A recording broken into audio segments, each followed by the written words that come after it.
let's talk about your hashtag Radiant AF looks. This is sort of how you're known in Hollywood circles. Tell us how you kind of got into becoming an esthetician and like got popular with all these big names, because, you know, they don't just trust their face to anyone. Right. So I started in the industry when I was 18, like right out of high school. I knew I wanted to be in beauty, and I was that kid that like every single person in middle school, like their first zit was popped by me. Like I was just, estheticians are weird, we're freaks. So I knew that I was all about it. You know, my idea of playing was like having friends over and like making masks and playing spa. So I just knew I wanted to do it. And then my mom influenced me. She was very proactive about skincare. I always watched her going to get facials. She started to bring me when I was a teenager. So it just, I knew I was passionate about it. Yeah. And then I've worked in all arenas of skincare. I mean, I started in a hotel spa. I worked in wellness centers, dermatology, plastic surgery centers. And then I was able to work for a woman named Olga Lorenzen. She had a place called Kenara here in West Hollywood, like right down the street on Robertson. And I worked for her, and she really took me under her wing. And I guess like my big break was she went out of town and Halle Berry needed a facial, and she was like, Candace is my next in line. Go see Candace. So she came to me, and it was just so great because, you know, I feel like there's so much competition, and especially sometimes in beauty or in industries where it's a lot of women, it seems as though a lot of people want to compete and they get threatened by the next person in line. But Olga was like, no, like I want to watch you thrive. This is an opportunity. I trust you, which was amazing. And so she was the first one to let me work on a celebrity, and then it kept following, and that's kind of where the first like big thing happened for me. And then I think just through wanting to nurture those client relationships, like word of mouth is obviously huge. For sure. And then came Instagram. Yeah, I feel like I recognize Olga's name. Did she used to work on Jennifer Aniston too? I mean, or Kenara Spa rings a bell for sure. She's touched everyone's face in this town. And then she has her own skincare line called Olga Lorenzen, and she has a product called the Red Carpet Peel. Okay. And if you haven't tried it, No, I haven't. okay, well, after she hears this, she'll send you one. It's amazing. I still to this day use it in my treatment room. So it's been great to have her as a mentor. Yeah. Okay, I need to ask you about this oxygen dome that's in your spa, because I was looking at pictures of your spa. Maybe next time we'll come and see you in your spa setting. So what is it, and what are the benefits to help you look radiant? Because it's like, maybe you can describe it because we're on podcast. Sure. Yeah. Okay, so it's a dome. For me, when I first saw it, it's like, it feels like astronaut, outer spacey vibes. Yeah, it looks like that. Yeah. And once you're in there, have you been in a hyperbaric oxygen chamber before? No, but I want to. Okay. I've seen when Marc Jacobs posted a picture of him in one after his facelift. Right. Okay, so it's similar. So it's kind of like hyperbaric for your head. And of course, it's not like, you know, medical grade, because hyperbaric is like a whole thing on its own. But it's basically concentrating oxygen, and it's putting you in this environment of an oxygenated state. And there's so many great benefits, like anti-inflammatory properties. It's very calming, soothing. For me, I like to do it post-extraction because I find that it really takes the skin like from angry to chill. So you can use masks with it. There's plenty of different things that you can combine. I like to throw my red light on too at the same time, which makes it feel very relaxing. But overall, it's just like calming, antibacterial, soothing, you know. Yeah. And the clients love it. It feels really good. You gotta come in. And you don't get claustrophobic in that little dome. Well, some people do. Yeah, so but you gotta use your voice, people. Right. If this is you, speak up. And it's clear, so they can see out. Yeah. And it's pretty big. Like, it's not like the pieces right hovering over your face. That's true. Yeah. It's not like tight to your head like a helmet. Right. Okay, that's fair. We definitely want to talk to you about some habits and tricks that people can use at home to get radiant AF skin, because, you know, we want that too. So starting with cleansing, we noticed that you do like a triple cleansing technique. And I think most of our listeners for sure will have heard of the double cleanse. So tell us what that is. Do you recommend it for everyone or just certain skin types? Sure. So the triple cleanse was born when I was having clients come in like first thing in the morning for a facial, 9 or 10 a.m. and I'm washing their face, you know, as the first step of the treatment. And I'm like, did you wash your face last night? And they're like, yeah, I double cleanse. And I'm like, all right, girl, well, you have makeup behind your ears and there's like a layer of crust under the jaw, and it's, you know, your face actually isn't clean. Right. And so I was like, all right, if people are double cleansing, what's going wrong? Because I've been there before, you know, if you have like a full beat of makeup and you just wash twice, it doesn't come off. So I said, all right, maybe we need to take it a step further. So the triple cleanse is first a makeup removing step. So if you're not a makeup wearer, you don't have to do this. Right. Or if you're a minimal makeup wearer, you might not even have to do this. But the first step is like an oil-based cleanse. So I love oil cleansers because they really thoroughly break down makeup. They wipe everything clean, because then you can go in with your like first actual cleanser and really clean the skin. Makeup removal is like a whole separate thing. So that's step one. Step two, I would recommend just like a gentle gel-based cleanser, foaming cream, whatever your preference is. And then the step three is like a treatment-based cleanser. So something mildly exfoliating, maybe some acids in there, maybe enzymes, but something that's like a little bit like more of a treatment-based step. Yeah. So really it's a double cleanse with a makeup removing cleanser in the beginning. Yeah. That's it. Got it. Mm-hmm. Okay. I love it. So you're really not overdoing it then. It's just being more thorough. Yes. So exfoliation is really one of those tricky things in skincare. Like I personally feel like I can never find that balance. I'm either really going to town on exfoliation, or I've like made everything red and angry and I need to like back off of it. So what do you think most people get wrong about exfoliation? Because I'm sure you've seen it all. Yeah, I mean, well, first and foremost, there's so many forms of exfoliation, right? And I feel like there's a lot of products in the market, and so people get very confused. It's hard because, yes, you should be using serums and things like as your treatment step in the evening that would have exfoliation properties. So I think a big misconception is like, if I'm using a retinol, I don't have to exfoliate. Like the retinol and like the acid-based serums, those are like your treatment exfoliants, but then you should be doing like an actual exfoliating ritual, like maybe 2-3 times a week, depending on your skin type. So there's chemical forms of exfoliation, which break down the chains of cellular debris. So that would be like a peel pad or something with chemicals in it, right? Enzymatic is, I like to think of it as like Pac-Man. It's like little munchers. They like eat away the dead surface debris, but don't impact live cells. So you're only going to get rid of surface debris. And in my opinion, that's the best for people who are most sensitive, because you're really not going to overdo it too much with enzymes.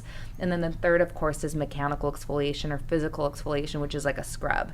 So it's kind of about figuring out, you know, what's best for you and your skin type and condition. But I think what people don't understand is that exfoliation is the key to hydration. And when people are seriously dry, they're like, I don't want to scrub, I don't want to exfoliate because it's going to make me drier. So when you are super dry and you don't exfoliate, when you put your moisturizers and your serums on, it's actually creating like a thick glue-like layer, and it's thickening the outermost layer of the skin, and it's preventing those ingredients from penetrating. So you're actually just creating more dead skin. You're never actually getting those products to the area to actually hydrate you. So you're working in reverse. So exfoliation has to be done. It is the key to hydration, and it's the key to having a balanced skin, and that's what means like healthy, beautiful skin. Okay. Yeah. I read that your specific approach, though, is about exfoliating masks with enzymes, because I think a lot of people think of exfoliators as like the scrubs you put on, you work it into the skin, and then you take it off, right? But talk to us about exfoliating masks, because I understand you do that. Yeah, so again, there's a couple different types of exfoliating masks. There's ones that will be chemical exfoliating masks, and then there's, of course, the enzymatic ones. I like both. Obviously, with chemicals, you need to be aware of the time on tissue, because if you overdo it and the product isn't self-neutralizing, then maybe you'll go too far and peel your skin, which isn't the end of the world, but maybe not ideal for every scenario. With enzymatic masks, most of them are just very gentle, because they're just getting rid of that cellular debris that's built up on the outside of the skin, and it won't impact a peel process. Like it's not going to change the cells that are not dead, right? One of my favorites, it's called the Jan Marini Skinzyme mask. This mask, I literally use it. I can almost use it every single day because it is so gentle, and it gives you that polished glow without impacting the rest of the live cells. So it's just getting rid of any dead buildup, and it's really nice to just keep the skin happy and bright. So that's a favorite. I feel like that brand's a throwback brand. Jan Marini, like I remember, like OG, Yeah. like Facialist would use that. She's right? an icon. Yeah. And I sell and I really love the product. It's very results oriented. Okay. Interesting. What about discoloration, melasma? I'm sure you have a lot of clients who come in and they're like, I just need to get that glow. What is the biggest difference maker in dealing with that if you're at home? So melasma is a beast, and I have melasma, so I can speak to this with like expertise and like personal experience. So melasma, 3 triggers are sun, heat, and hormones, and so we can't really impact all of those. Like we don't get to decide like what the weather is. We don't, the climate, and then of course hormones can go out of control, and that sucks. I guess the best thing to do if you have melasma or any form of discoloration, sunscreen is a non-negotiable. You have to be wearing it every single day because most of the products that are going to help you lighten and brighten the skin would make you more photosensitive. I also tell people, if you're out and about and you're like a very active person and you have melasma or discoloration, hats, sunglasses, like those are also things you need to be wearing when you're out, especially in places like this. We have a lot of sun here. Yeah. And then to be on a vitamin C or some form of an antioxidant serum, super important. I always explain antioxidant serum is like the extra layer of defense, right? Like you're obviously still wearing your sunscreen, but what is protecting the cells? What is coating and holding on to the cells and protecting it from the free radical damage? Yeah. So that's really important. And then I always obviously want to recommend pigment inhibiting ingredients outside of the vitamin C. So like kojic acid is a great one, for example. And then we want to be doing something to enhance exfoliation. So we want to be lifting that pigment from the deeper layers of the cells at the same time. So it's a beast when you have these pigment disorders because you can get it to the right place and then all of a sudden hormone fluctuations happen, or you maybe were doing hot yoga and you didn't realize that that's a trigger, or you got a little too much sun. So it's difficult. And what I tell people is melasma specifically is a lifelong battle. There's no cure for it. It's how you manage it. So it's really a lifestyle of doing the things to suppress the pigment production and then also continuously protecting the skin. For sure. We wanted to ask you about some of your massage techniques that you use, and there's something that involves a neck massage, and we understand that there's like a theory behind this and how it actually affects how you look, your face. Yeah, tell us about that. Okay, so I suffer from chronic neck pain, and it's debilitating. I don't know if you guys have ever had neck issues, but it's like it feels like you don't know where to put your head. It's like there's nowhere comfortable for it, and like so many times I've been in such like a crisis with the neck, I'm just like I want to cut my head off because it impacts everything that you do. So I realized in the middle of one of these issues with my neck, I'm like, why does my face look scrunched? Like the whole left side, and it's usually on the left side that I have the neck pain, everything was pulled down. Like I had like, a jowl. I had like, the whole thing. And so I'm like, okay, well, if all of the muscles are connected, right, all of this relates, then if I'm working on the neck, maybe it'll impact how my face looks. So I just started like working with a massage therapist and working on all of this, and I'm touching it right now and it's hard as a rock. So I realized that through the massage and then from like even doing it on my own, like scraping with a gua sha and all of that, it just softening and like my face coming back to life. Like relaxed, your face relaxed. Exactly. Kind of. Okay. Because if you think about yourselves, like when you have tension, or if you're crying or upset, like we scrunch our faces. I have Botox, so mine probably doesn't.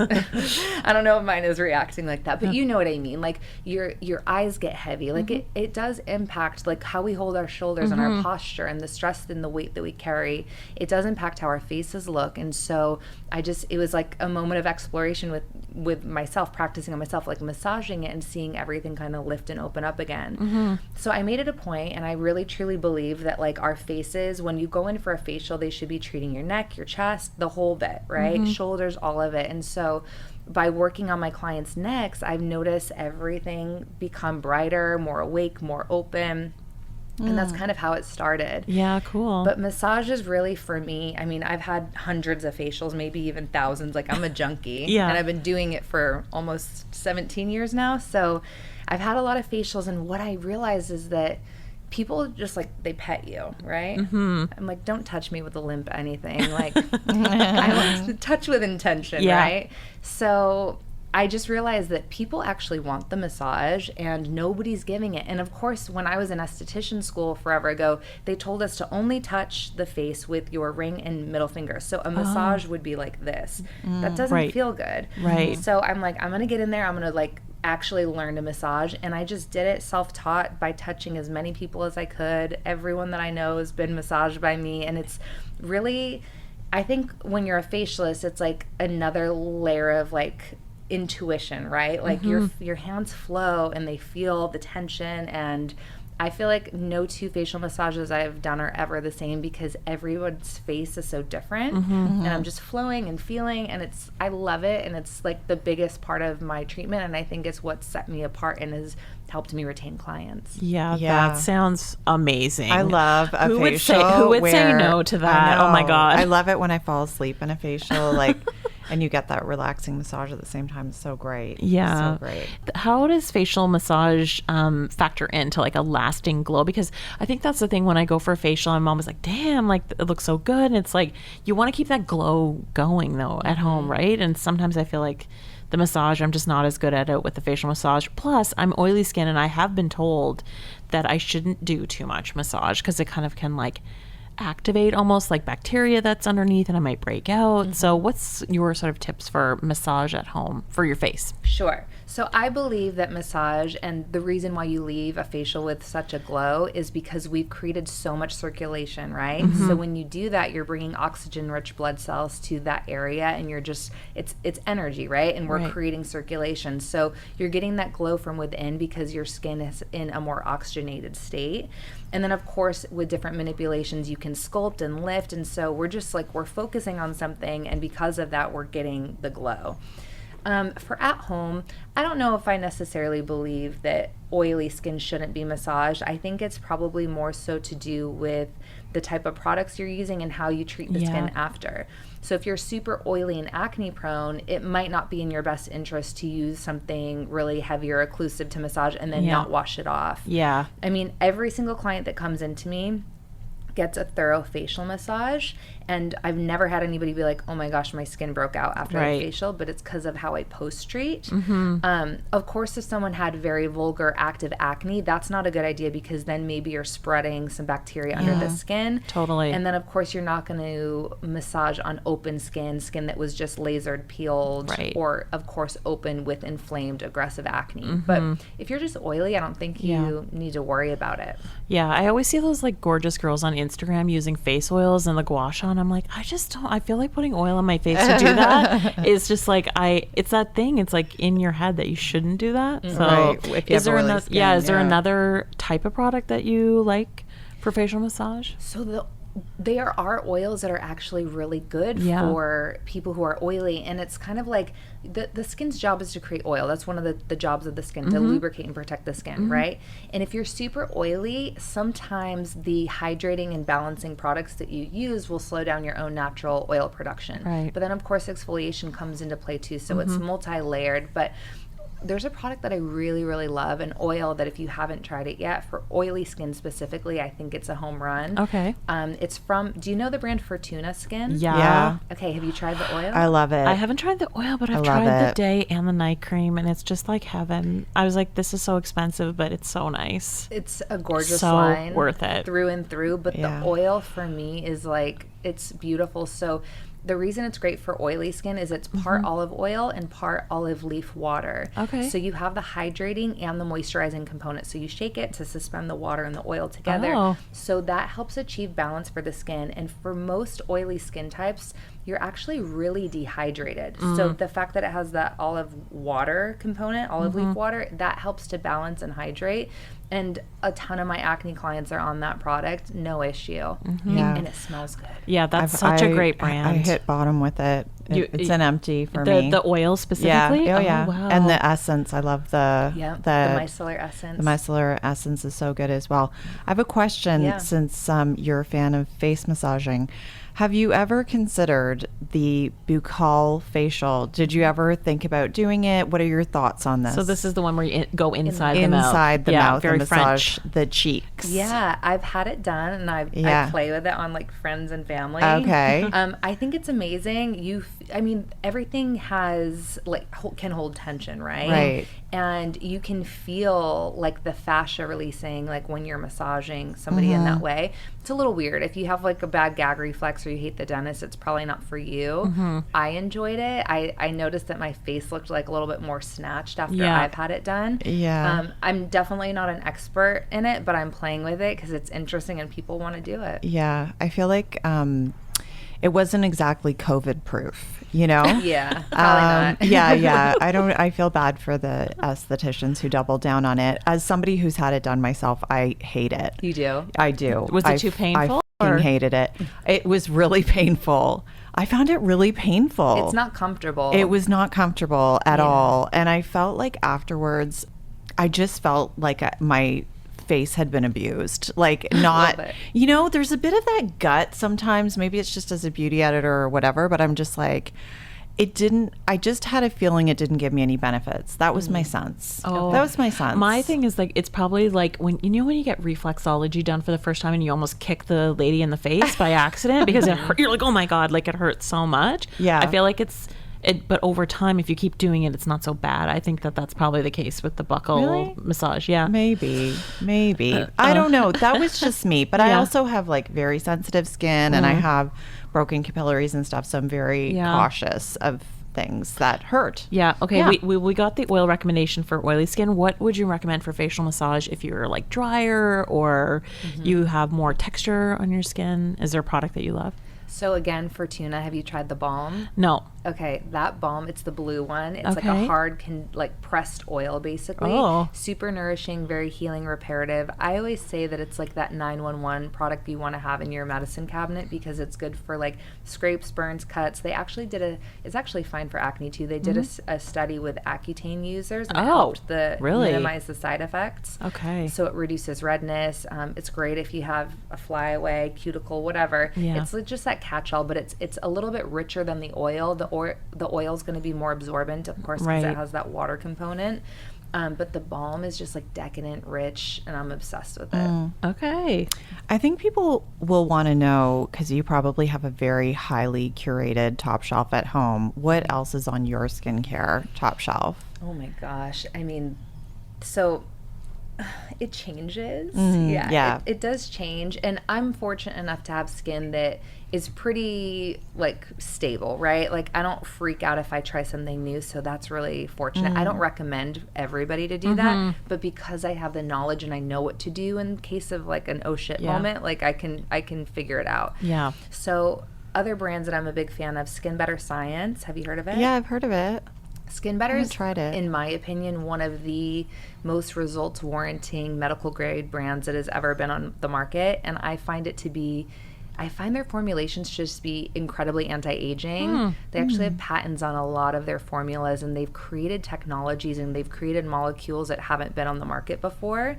So in terms of anti-aging, I think that they've really nailed it.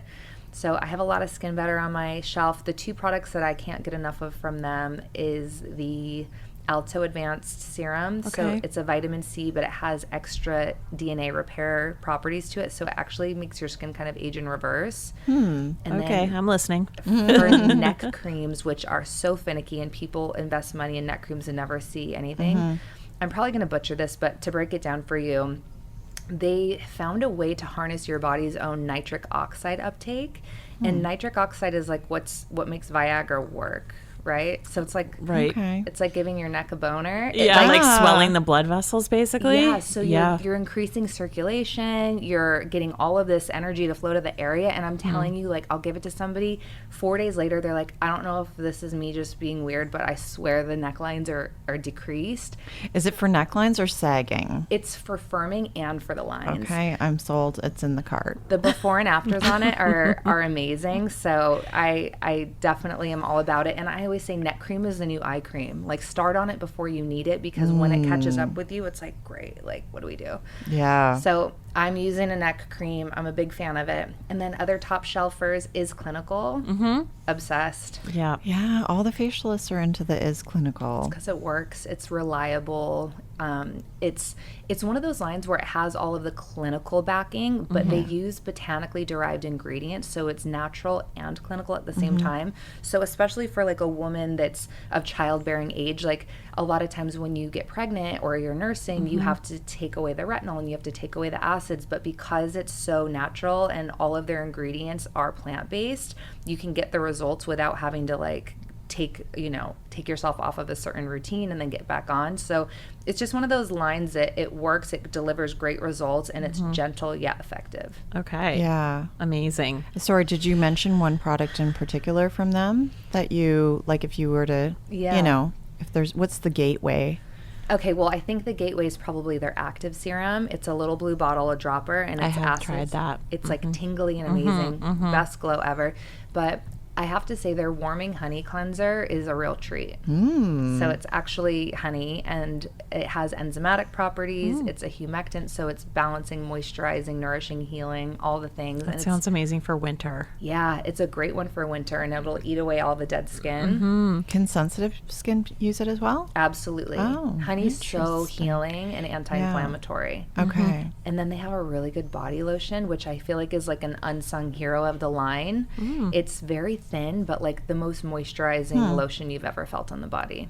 And it has acids in it, which exfoliate. So Any other top shelf? Yeah, I'm curious about, because you mentioned earlier kojic, like the stuff for melasma. What would be more specific products that we might find in your vanity? Yeah, so the Alto Advanced Serum from Skin Better is, you have to have a vitamin C serum in your routine if you have melasma. There's another product I use from a brand called DMK. They have Melanotech drops, it's called, and it's a ton of highly concentrated pigment inhibiting ingredients that help to suppress the pigment production. So I use that. Another one from Jan Marini, it's called Luminate Lotion MD. It is pigment inhibiting ingredients plus retinol. So you're basically suppressing the melanocytes. You're like chilling them out, giving them a Xanax, and at the same time lifting all the dead from the deeper layers of the skin. So then it evens and makes the whole skin look brighter. Okay. So that's a big one for me too. So really for melasma and pigment, you need to have pigment inhibitors, you need a vitamin C, you need a retinol in the evening, and always sunscreen. Yeah. And What is the sunscreen? Okay, well, people think I'm weird, but I use 3 sunscreens every morning, and they're for different reasons. Okay. So the first one goes on my face is Clinical Extreme Protect SPF 30, and it's because it has antioxidants in it. It's also moisturizing, and then of course it has the sunscreen for it. So I love that because for me, my skin doesn't need an additional moisturizer, so I'll do my serums, and then I use the Extreme Protect SPF 30, and I'm good to go. But because I have other needs, then I do another layer. So my next layer is the Super Goop Glow Screen. Have you tried it? Yeah. So it's like a brightening, illuminating. It has a pearlescent effect on it. That's that Radiant AF layer. It's Radiant AF. We gotta have it. So that's my next layer, and it's really just to give the skin a glow. And I think that's all I have on my face right now, but it was put on way earlier. So I always wear that because it just brings life to the skin. It's pretty. And then my last step is from Skin Better. It is called Sun Better Tinted. It's a compact, actually. Oh. So it's a compact sunscreen. It twists, and it's, instead of powder, it's like a really thin cream. I use a kabuki brush to buff it on, and even though it's not a makeup, it's not a tinted moisturizer, it evens the skin so well, even for someone like me with the melasma, that it blurs imperfections, you look even, and people are like, what makeup are you wearing? And I'm like, it's just sunscreen, and they're shocked because it looks so good. Is it tinted or no? Yeah, it comes in a clear formula and a tinted. Okay. I think it's SPF 68, so very high, fully mineral for people that have that debate with what sunscreen is good and bad. I think the best sunscreen is the one that you'll use. Totally. So I'm a believer. Actually, you think it's all the ones to use, 3 of them to use. It's a Use them triple both. whammy. It's not an either or, people. It's an and. Right. Yeah, why not? And is that sounds very like, I don't know the brand that you like. I'm not familiar with the brand that you just mentioned, but that sounds like very much a K-beauty kind of idea. Yeah, with the compact with the brush and putting it's very it on. cool. I need to try this. Yeah, this is Carlene. I was just like, Carlene is mentally going. I'm getting that. I'm like check, check, check, check, check, check. All of those things. Yes. Okay, and what do you think is the most overrated product that gets tons of love on Instagram and stuff, and you're just like, people are throwing away their money? Oh, geez. I don't know if I want to name. Go ahead, drag. Really? I mean, only if you want to, but I think you can. Well, I'm not going to name names, Yeah, you but could you speak could in probably code. figure it out. I just find $300 hyaluronic acid serums to be bullshit. Jill just spit out her Do you know what I'm talking Mountain about? Valley spring water. Yeah. Here's the thing. Yes. Hyaluronic acid isn't that intelligent or expensive of a molecule to warrant that price tag. So Right. for me, I feel like it's, of course, you get to a certain level, you make a brand. We're all in this business to make money in some capacity, right? But like ripping people off when it's like really a $7 situation, like Yeah. I just don't like that. I completely agree with you. I just feel like if you're spending $300, you want it to go towards peptides, growth factors, things that are going Yeah. to impact the skin. Hyaluronic acid isn't that crazy, and it's in a lot of other products. Right. You were just about to name a name before I cut you off. What was it? I hate, and I will say this with conviction, and I really don't care. No one's going to be offended because it's a big, huge company. It's not personal. I hate the SkinCeuticals antioxidant serums. The C ferulic? I hate it. Sing it. I've never heard this in my life Let's before. hear it. This is like a staple for me, but I want to hear everything Oh my you God, have to get say. this on video, I'm girl. not offended whatsoever. I'm very interested. Okay. First and foremost, it smells like hot dog water. True, it does. Stinks, It does. okay? That is known. Vitamin C's are very finicky, you know, and the ingredients in this product, when you open it, it oxidizes. I'm sure you've experienced a bottle where it changes color completely. It's just not a stable product. So I find that it to be maybe not so effective once you get to the middle or end of the bottle. I don't like how it feels on the skin. I know from doing research that there's plenty of products on the market that do what those products claim to do, and they do it better because there's third-party testing that compares these things, and they can show better skin radiance, better skin health, all the claims that they make, whatever, they compare them. And so it rates here, and then some of the other products rate up here. So once again, back to how much you're spending on a product. It's an expensive product. It's around $200. If I'm spending $200, I want the product to be stable. I want it to be effective. I want to see results. And you know what? That product came out in like, I don't know, the early 2000s. Yeah. The industry has advanced so far. We have crazy technologies for delivery systems and that coat the cells and really protect. So I like to nerd out on the science and not so much the ingredients, but I want to know about the formulation. To me, when that came out and when I was first an esthetician in like 2005, I was like, holy shit, this is a breakthrough. This is the coolest thing that has ever happened. What year are we in now? 2022. Yeah, here we are. I just think it is a thing of the past. It had its moment. People don't want to let it die. I It know. hasn't stood the test of time, you're saying. Because there's other cheaper things that are just as good or better. Well, maybe not cheaper, but there's formulas that do so much more for the skin. And it stood the test of time with the masses, but when you talk to a professional, a lot of them are going to be like, has been. Oh, The real talk. Love it. And so these other ones you're saying are better. They're the ones you've mentioned already. The Skin Better Alto Yeah. Advanced Serum, I mean, it blows me away. I just think that the formulation is incredible. People see a result with their skin. It feels good. It doesn't have a gross smell. It's stable in an airtight container. So, and it's around the same price. Okay. Hot take. I love This that, is front Candace. page news right here. Yeah. Okay. Wow. You are the LA Facialist after all. So we also need to know about glowing from the inside out. I'm sure all your clients are probably getting cold pressed juice on their way to see you. So how much of glowing skin, in your opinion, is an inside job? Because you always see your models backstage Fashion Week. It's just water, and you're like, what? Yeah. So what's your opinion? Okay, so another hot take, drinking water doesn't hydrate your skin, okay?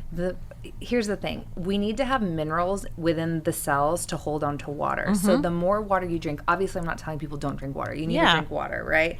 The more water you drink, you're actually just flushing. You're not retaining and you're not actually hydrating. So of course we need it to like process, like flow through the body. We need water. But our faces are exposed to all the elements, the sun, the pollution. In LA, we have horrible water quality. So our skin is being stripped. So drinking water, the last place that's going to benefit is the face, right? So I like to recommend hydrating products. I do like hyaluronic acid. I'm not saying it's bad, but not that expensive of one. So things like that are topical hydrators is what's going to lock in the hydration. But yes, we need water for our guts, for our brains, for our blood. We need water, of course, but it's not, people are like, I'm drinking all the water and it's not happening. It's like, okay, well, what are you doing to exfoliate your skin? What are you moisturizing with? What serums are you using? Totally. And then, of course, diet relates. I'm not a dietitian. I'm not an expert. I'm lucky enough to not have suffered from acne. So that's an area of growth for me, is like getting more into the diet. But I always want to go to the source. I have a naturopathic doctor, and she tells me all the things for the skin that I should be using for me. So I always like people to, like, estheticians, a lot of us do have a knowledge of it, but we're not the experts. So I like to like, go to an expert. I appreciate that honest response. Absolutely. Because there's so many, like, this is my next question. It's like, and we get asked about this a lot, just like supplements for glowing skin. I feel like this has exploded in the last 5 years, whether it's a powder or, taking gummies, all of these things. And, is there like a cocktail of vitamins that you think really makes a difference? I don't mean a brand name necessarily, but more like, is it taking milk thistle and vitamin D together and vitamin C, or what's your take? Have you seen any results? Or well, I eat all the gummies because I like to use it as an excuse. I'm like, it's candy. Don't think they've ever done anything for me. And there's so many brands out there now, and it's like, what is this? Again, I go to my naturopath and I'm like, Dr. Sam, like, what do I take? What do I do? Because I'm not the expert and I really don't know. And so obviously it will depend on each person's own like condition and their blood and whatever. So I recommend that. But a fun fact, Accutane, the medication for acne, is a high dose of vitamin A. And so with some of my clients, of course, I'm not giving medical advice at all. I'm like, Accutane is vitamin A. If you find yourself taking vitamin A, there are studies that show that taking a higher dose of vitamin A can help the acne process. It's like internal retinol, basically. Yes. So that can help. What else do I like? I like vitamin D because I'm such a sunscreen junkie and I don't get sun, that I need the internal vitamin D. And I had mine tested and it was like deadly low. Me too. Me too. I take. Do you pay for the extra test to get the vitamin? I do, and like, it is quite shocking, like how much extra they like prescribe you, basically. Maybe that's my problem. Well, it definitely helps. We just want to ask you before we head out, what's next for you? What's happening in 2023? I understand you have lots that's going on, so maybe there's a sneak peek. So much is happening, and I haven't like made this public knowledge, but I'll just drop the bomb here. It's exciting. So I'm building a new office. Okay. So I'm right now in an amazing work relationship and office. One of my best friends is a plastic surgeon. His name's Charles Galanis, and we built the coolest space. It's in Beverly Hills, and we're like office roommates. It's his office, like his name's on the lease, but I'm like his sublessee. Right. Sublessee. Okay. That's me. So I have a room there, and it's been wonderful, but my business has slowly grown. Actually, it's quickly grown, and I'm like busting out of the seams, so I need more space.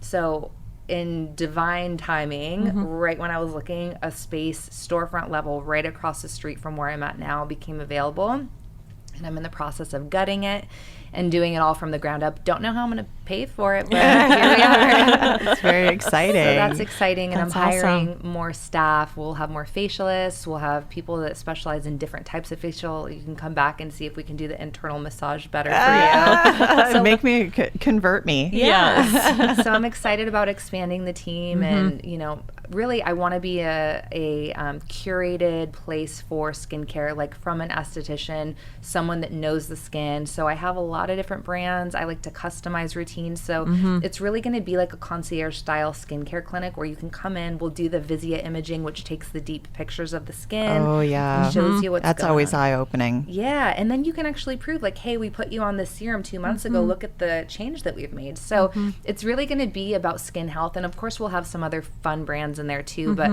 I'm just excited to start this new chapter. I didn't think I'd be a business owner. I definitely didn't think that I would open up a skincare clinic, even where I'm at now. But then to have the storefront, it doesn't feel real yet because it's just a construction zone at this point, but like sometime next year it'll be there soon. Amazing. Thank you so much, Candace. You. This was so fun. I loved all of the real talk, and you can find Candace on Instagram at the LA Facialist, or is it just LA Facialist? The LA Facialist. Okay. Yeah. Thank you so much. Thank you.